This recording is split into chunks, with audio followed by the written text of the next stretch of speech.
Aumentar ao máximo a dimensão da plataforma é uma forma de agregar valor aos seus participantes. Então, a dimensão, a escala dessa plataforma, e o Brasil, como eu falo, ele está no meio do caminho. Eu até digo que, quando me pergunto em que estágio que a plataforma de cartões está no Brasil, na minha opinião, fazendo uma analogia, uma pessoa está numa adolescência ainda, ela está num processo ainda de se estruturar, está num processo ainda de crescimento. Podem existir momentos importantes de crescimento equilibrado entre as duas pontas, tanto na parte de aceitação quanto na parte de emissão, nessas estruturas de bandeira, competição entre bandeiras e credenciadoras, né? E aí sim a gente caracteriza que são plataformas maduras. Ou podem existir estratégias de expansão para alcances e até incentivos em relação à escala, mesmo que gere algum desequilíbrio momentaneamente. E aí são as plataformas mais nascentes.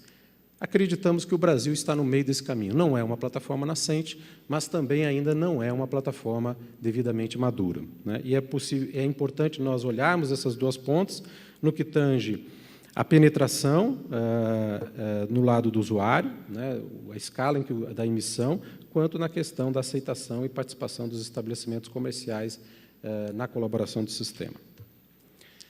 E falando um pouco sobre plataformas maduras, ou rumo a uma plataforma madura, né, a abertura do mercado no Brasil, a abertura do mercado de credenciamento é um ponto importantíssimo, é um ponto que nós estamos apoiando com bastante relevância, né?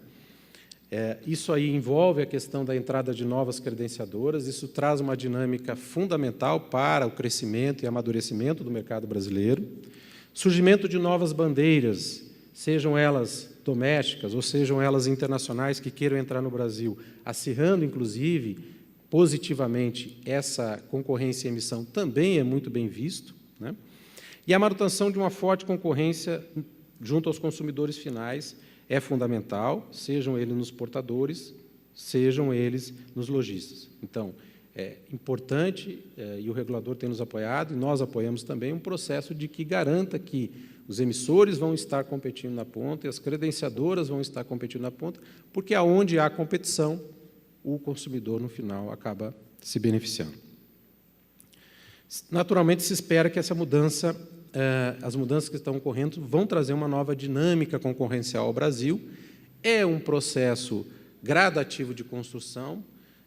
Lógico que todos nós gostaríamos de dar saltos significativos em pouco tempo. Agora, num país com as suas características e a sua dimensão do Brasil, nós estamos num processo gradativo, principalmente em alguns marcos importantes de aprimoramento da indústria desde 2010. Né? Vejam, nós estamos falando de apenas 4 anos de mudanças estruturais, e que eu acredito que nos próximos 4 anos é possível implantar mudanças para que a gente mire efetivamente transformar a indústria de cartões com maior escala, maior penetração e muito mais madura do que é hoje. O desafio está no balanceamento e na forma desse crescimento agregado, e não necessariamente numa ponta ou outra, né? É preciso olhar os vasos comunicantes, é preciso olhar o sistema como um todo, como a gente vem debatendo. Mas como que esse valor pode ser socializado? Porque, se ele não for socializado, ele não tem motivo de existência. Não existe um sistema de cartões, não existe um sistema de meios eletrônicos de pagamento, se a gente efetivamente não conseguir provar para a sociedade que ele é útil, né?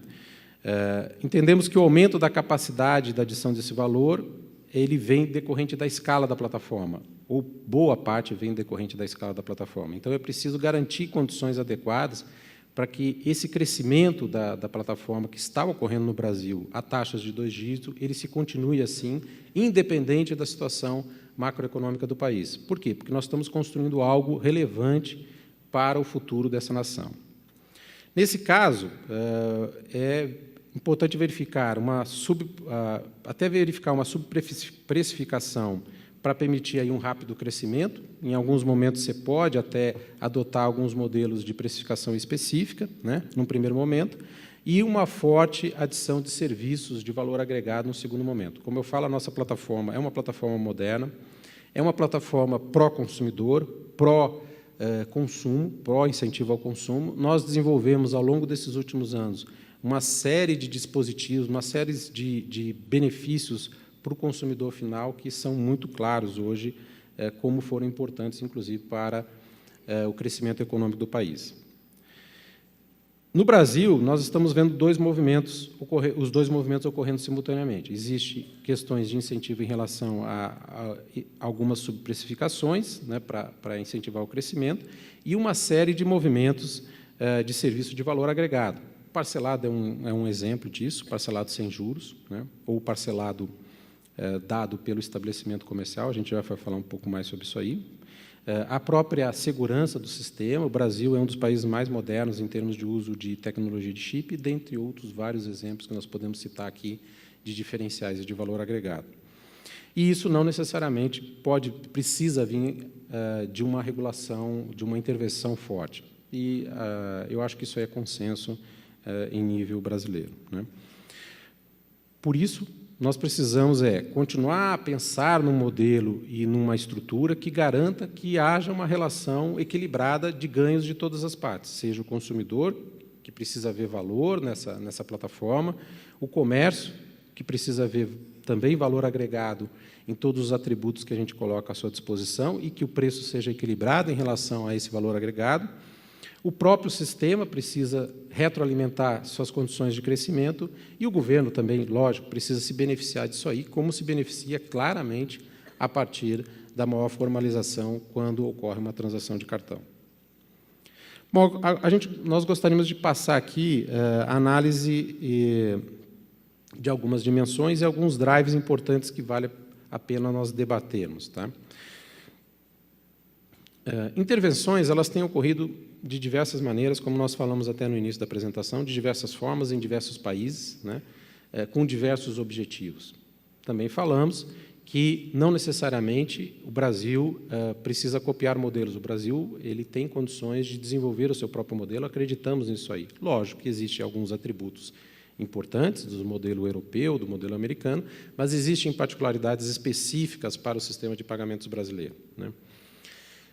Quando a gente olha essas intervenções nos vários países que ocorreram, estatisticamente, até agora, nós não detectamos que ela traz alguma mudança em relação à dispersão da tarifa de intercâmbio, que é um ponto importante na formação do preço final para o estabelecimento comercial. Então, a gente vê que o Brasil está no meio do caminho, então não há necessariamente intervenções que nós acreditamos que possam levar a uma mudança radical nesse modelo, e o Brasil também não está numa situação de preços supervalorizados ou fora daquele valor agregado em que é concedido aos participantes do sistema, aos usuários do sistema.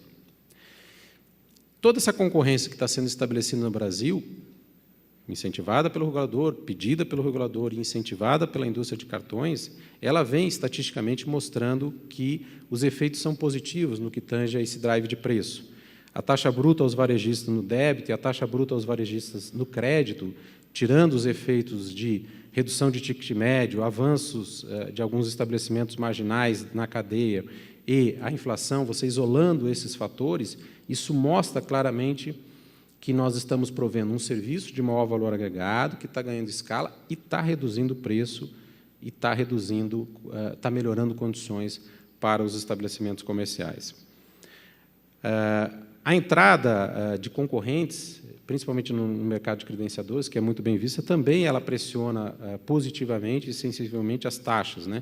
Então, aqui a gente mostra, por exemplo, a taxa média de um cartão ativo, comparando com determinados valores, o quanto que ela vem caindo, né? Cita-se aí alguns exemplos de que essa concorrência entre novos credenciadores, bandeiras, instituições de pagamentos não financeira deve acentuar esse processo. Um outro ponto relevante, a questão da legislação que estabelece condições para que uma instituição não financeira possa participar do sistema de pagamentos, né? Isso é muito bem visto, pessoal. Na verdade, a gente não vê isso aí uma ameaça, a gente vê isso aí como uma oportunidade na indústria de cartões, desde que o regulador foi muito feliz, muito bem estruturado em relação a isso aí, que aquela instituição não financeira siga alguns itens importantes, né, no sentido de que seja uma transação segura, que seja uma instituição segura, que efetivamente possa agregar o valor ao sistema e não necessariamente destruir a sua credibilidade. Outro detalhe interessante, outra estatística interessante, é o preço agregado nas duas pontas, a taxa agregada do cartão de débito. Por quê? Um ponto relevante, por isso que a gente fala que o sistema precisa ser visto em todos os seus elos, precisa ser visto em todas as suas visões, né, em todas as suas pontas, os seus vasos comunicantes, porque hoje, se nós olharmos a agregação de valor da taxa que é cobrada de cartão de débito, compará-la também com o preço que é cobrado, a taxa que é cobrada do estabelecimento, compará-la também com o preço que é cobrado do portador, a gente vê que, efetivamente, essa taxa agregada no Brasil é baixa. Porque não adianta olharmos só um elo da cadeia em que a taxa a ser cobrada do estabelecimento comercial pode reduzir sensivelmente, só que alguns países usam mecanismos, e eu não estou criticando isso aí, por isso que eu falo que cada país tem suas características, usa um mecanismo de cobrar tarifas, de cobrar algo adicional dos usuários. Né? Não é isso, esse tipo de distorção nós não queremos aqui no Brasil. Então, é importante olhar os números do Brasil de forma agregada e não só de forma isolada, de um preço ao estabelecimento comercial ou um preço estabelecido para outra ponta, que é o portador. Outro detalhe interessante é que nós realizarmos uma pergunta se estaria havendo um desequilíbrio de preços no Brasil, algo que pudesse nos chamar a atenção, em que a gente deveria atuar de forma mais contundente ou mais forte. Aparentemente, não, porque, estatisticamente, a gente vê que as várias alavancas da indústria elas crescem de forma mais ou menos harmônicas, né? Com uma certa harmonia. Por exemplo, o número de transações, como é realizado o número de soluções de captura e o próprio número de cartões de débito. Um exemplo, a gente está usando aqui cartões de débito, que é mais relevante, principalmente para o consumidor de baixa renda. Então, a gente vê que o crescimento ele é de forma em que nos permite verificar que nós estamos rumo ao amadurecimento da indústria e de uma forma relativamente estruturada. Outro drive importante, penetração. Isso é, o quanto que o cartão está penetrando no consumo das famílias. Aqui vale a pena a gente analisar o dado do IBGE e comparar com alguns levantamentos, inclusive, que a FEBRABAN fez, né, que mostram que essa linha verde mostra o cartão como um todo, cartão de crédito mais cartão de débito, mostra que a penetração, digamos, bruta, junto ao consumo das famílias, é hoje próximo a 27%, 28%. O cartão de crédito um pouco abaixo, em torno de 18%. Quando a gente compara com outros mercados, tem um senhor de um desafio pela frente. Né? É isso que a gente fala, nós estamos num processo ainda de amadurecimento e acreditamos que é possível o cartão atingir índices muito similares de países que já há muito tempo já trabalham com cartões, como o caso dos Estados Unidos. Né? Agora, tem um detalhe interessante em relação a essa análise de penetração que a gente coloca para reflexão. Né? 28% é baixo? Não sei. É um patamar no meio do caminho? Pode ser. Né? Mas ele é um pouquinho maior, dependendo da ótica como você vê. Isso já mostra, efetivamente, a importância que o consumidor tem dado no seu dia a dia em relação ao uso dos cartões. Se nós olharmos os 340 bilhões de 2013 do consumo das famílias, mais ou menos 12% disso refere-se a aluguéis imputados, estatisticamente, produção para consumo próprio ou uso de serviços públicos que são colocados para atribuir o valor geral do consumo das famílias.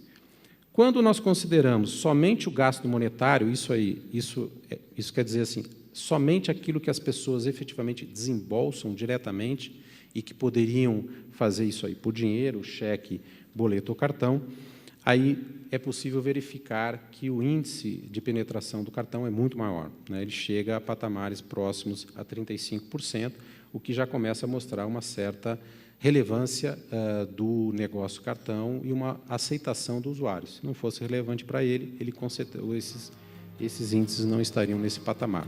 Agora, precisamos e queremos crescer muito mais.